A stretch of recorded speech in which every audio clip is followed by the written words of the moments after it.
Hello everyone guys, नमस्ते, welcome back to my YouTube channel. आज फेरि पनि म आइसके न्यू भिडियो लिएर गाइजहरु।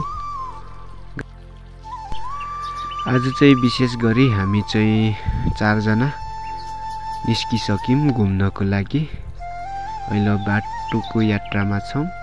बाटो एकदमै अप्ठ्यारो रहेछ। हामी चाहिँ बाइकमा जाँदै छौं। उकालो छ बाटो, एकदमै अप्ठ्यारो, धाउधाउ निस्किरहेछ। अफरोड पुरै बाटो पनि अप्ठ्यारो छ बर्खाको समयमा। यस्तै हो बाटोको हालत जहाँ पनि।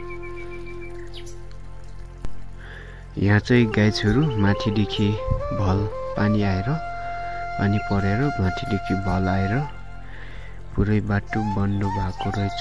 त्यही भएर हामीले चाहिँ यहाँ बाटो बनाउन लाग्छौं। ढुङ्गाहरू हालेर अब बाटो बनाएर हामी अगाडि बढ्ने छौं। गाइजहरु यहाँ चाहिँ बाटो एकदमै गाह्रो रहेछ। यहाँ चाहिँ बाइकै छिर्ने नसक्ने अवस्थामा बाटो रहेछ। अब हामीले चाहिँ यहाँ ढुङ्गाहरू हालेर हल्का बनाइराछौं। अब हामी अलिअलि बनाइसक्यौं। यतिकोमा चाहिँ बाइक चाहिँ छिर्छ होला। यहाँ पनि पुरै खाल्टो खाल्टो भएको छ। यताउता यहाँ डाँडोमा अलिकति राम्रो रहेछ। यहाँ फेरि हामी अलिअलि बनाउँदैछौं। अब यो बाटोमा हामीले गाइजहरु हामीले बाइकलाई यहाँ हाल्दैछौं। चर्चक चढ्दैन, नभए डोराएर हामी यहाँ बाइकलाई चढाउने छौं माथि। एकदमै गाह्रो, एकदमै अप्ठ्यारो छ बाटो। हामीले चाहिँ बनाउँदैछौं। मैले हामी चाहिँ आफै जेसीबी भएर यहाँ चाहिँ बनाउँदैछौं बाटोहरू। ढुङ्गाहरू हालेर यहाँ चाहिँ हामीले मिलाउँदैछौं बाटो। गाइजहरु यो बाटो चाहिँ भर्खर भर्खर खनेको रहेछ। त्यही भएर माथिदेखि पानी पर्ने बित्तिकै ठुलो खोला भल आएर पुरै खाल्टो खाल्टो पारिरहेछ।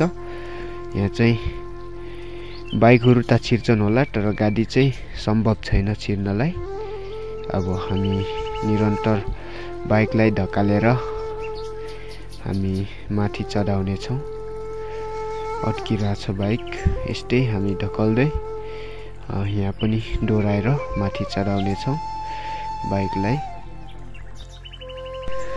यात्रा र कठिनाई पार गर्दै हामी चाहिँ अगाडि बढ्दै छौं। एकदमै गाह्रो यात्रा हाम्रो रहेको छ। विशेष गरी आज चाहिँ हामी 4 जना रोल्पा अन्तर्गत पर्ने थबाङ गाउँपालिका अन्तर्गत पर्ने उवा 4 नम्बर वडामा पर्ने उवा माथि जन्त्रे चाहिँ हामी घुम्न जान लाग्छौं 4 जना। त्यसैले आधी बाटोसम्म गाडी जाँदो रहेछ। बाइकहरू रोड पुगिसकेको रहेछ। त्यही भएर हामी गुराँसेसम्म बाइकमै जानेछौं। त्यहाँदेखि हामी करिब 1 घण्टा जति हाम्रो पैदल यात्रा हुनेछ गाइजहरु। आज हाम्रो बास कहाँसम्म हुन्छ गाइजहरु यो भिडियोमा देखाउने छु प्रत्यक्ष। ल गाइजहरु हामीले चाहिँ बाइक पनि फाइनली निकालिसक्यौं। एकदमै गाह्रो बाटो रहेको छ यहाँ चाहिँ। अब हामी अर्को बाइकलाई फेरि हामी ल्याउने छौं। यहाँ यो चाहिँ अलि हल्का नै छ। लगभग हाम्रो निश्चल बरोले चाहिँ लगभग निकाल्ने कोसिस गरिरहेछ, निस्किरहेको छैन। अब चाहिँ निस्किन्छ होला अलिकति हामीले ढकालेसी। ल फाइनली गाइज बाइक पनि निस्क्यो। गाइजहरु ठकाइ पनि एकदमै धेरै लाग्यो। अब हामी चाहिँ यही एकचोटी थकाइ मारेर नास्ताहरू गरेर हामी चाहिँ फेरि अगाडि बढ्ने छौं गाइजहरु। यहाँ चाहिँ हामी अब नास्ताहरू गर्ने छौं। यहाँ साथीहरूसँग बसेर हामी गफगाफ गर्दै नास्ता गर्दै हामी चाहिँ बस्ने छौं गाइजहरु।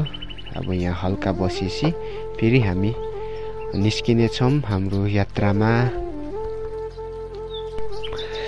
यहाँको वातावरण चाहिँ एकदमै सुनसान रहेको छ गाइजहरु।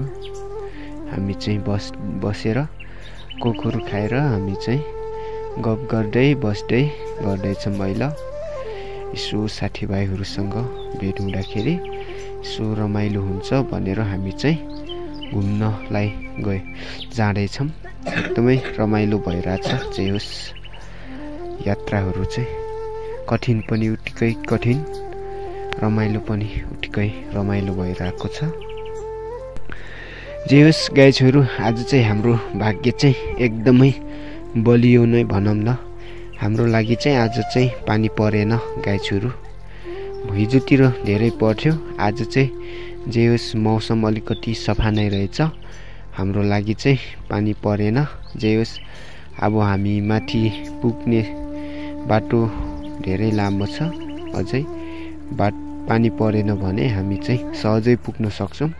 यदि बाटोमा पानी पर्यो भने हामीलाई अलिकति गाह्रो हुन्छ कि भन्ने मात्रै हो। के हुन्छ गाइजहरू, अब हामी यहाँ नास्ता गरेर हामी चाहिँ लगत्तै हामी चाहिँ निस्किनेछौँ।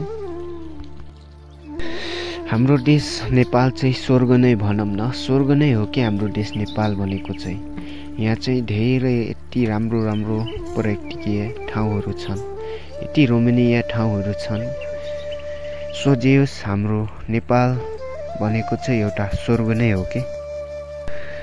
साँच्चीकै गाइजहरू, साथी भन्ने शब्द चाहिँ यस्तो बहुमूल्य नै हुँदो रहेछ। हामीले चाहिँ कुनै वर्णनै गर्न सकिन्न साथी भन्ने बित्तिकै। मेरो बाजेले चाहिँ सधैँ मलाई भन्दै हुनुहुन्थ्यो पहिला चाहिँ, तिमीले खाने घाँस बरु छोड तर साथीको साथ चाहिँ कहिले नछोड भनेर भन्नुहुन्थ्यो। तर साँच्चीकै हो यार गाइजहरू, साथीको साथ चाहिँ हामीले कहिले पनि छोड्नु हुँदैन। बरु हामीले खाने घाँसलाई हामी छोड्न सक्छौँ, तर साथी भनेको चाहिँ हामी साथीको साथ चाहिँ हामी छोड्नु हुँदैन। सधैँभरि हामी चाहिँ मिलेर दोस्ती जमाउनु पर्छ। एकदमै राम्रो क्लोज बेस्ट फ्रेन्ड बन्यो भने राम्रो हुन्छ। हाम्रो गाउँतिर त पुरै कुहिरोले ढाकिसक्यो। घुम्न भई आउनु तिमी पनि हाम्रो गाउँतिर, सँगै मिलेर उकाली ओह्राली गरौँला।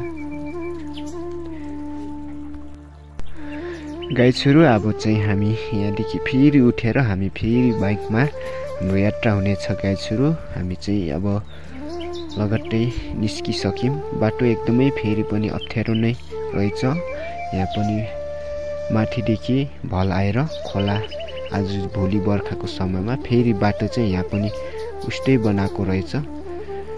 एकदमै गाह्रो नै भनौँ न। हाम्रो बाइकहरूलाई चाहिँ ढकेली पुरै निकाल्नु पर्छ।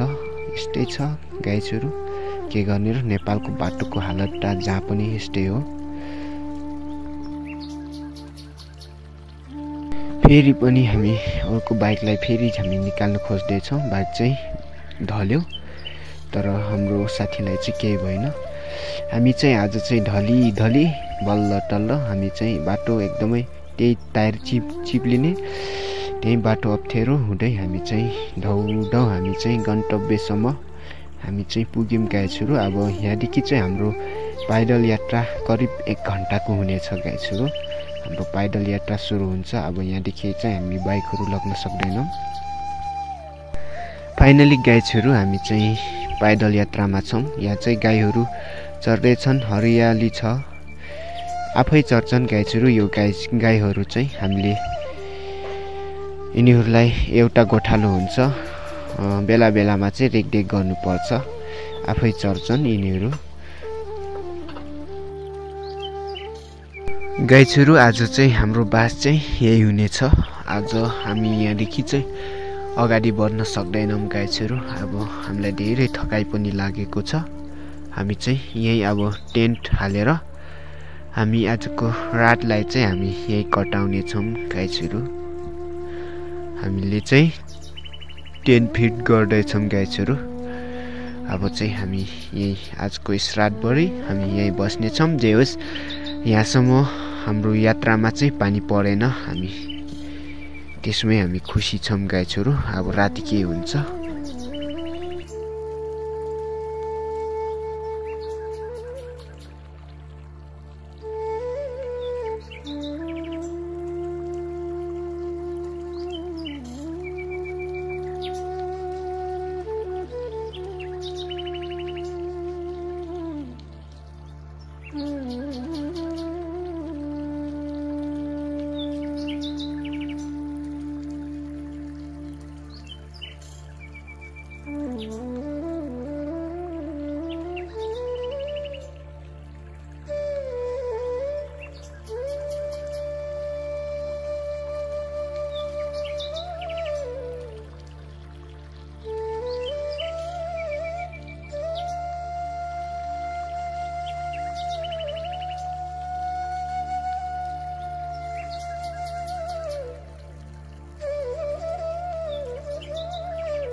गाईहरू हामीले चाहिँ सबै मिलेर हामी टेन्ट फिट गर्दैछौँ। यहाँ चाहिँ अब आजको यहाँ रात टेन्टमै कट्ने भयो। यहाँ चाहिँ अलिकति राम्रो नै रहेछ, जे होस् टेन्ट हाल्नलाई पनि अलिकति खाली जग्गा रहेछ। त्यही भएर हामी यही आजको टेन्ट चाहिँ हामी यही बसालेका छौँ। गाईहरू हामी बस्ने भनेको चाहिँ यही हो। हाम्रो लागि चाहिँ एउटा गोठ पनि छ, यता टेन्ट पनि छ। धेरै पानी पर्यो भने हामी गोठमा पनि जान सक्छौँ। हामी खानाहरू चाहिँ मासुहरू सबै यो गोठमै हामी पकाउने छौँ, किनकि बर्खाको समयमा चाहिँ भन्न सकिँदैन। पानी पर्यो भने चाहिँ यति धेरै समस्या हुन्छ हामीलाई। त्यसैले पकाउनको लागि चाहिँ हाम्रो लागि चाहिँ यो खाली गोठ रहेको छ। यहाँ चाहिँ हिउँदोमा अति राम्रो गुराँसहरूले ढाक्छ, पुरै ढकमक्क गुराँसै गुराँस हुन्छ। बिचमा चाहिँ गोठ रहेको छ। यहाँ चाहिँ यति सुन्दर देखिन्छ हिउँदोमा पनि, आजभोलि बर्खामा पनि। वाउ, यति सुन्दर रहेको छ। ल है त गाइजहरू, भिडियो अन्तिमसम्म हेरेर हजुरहरूले साथ दिनुभयो। हजुरहरूलाई धेरै धेरै धन्यवाद दिन चाहे।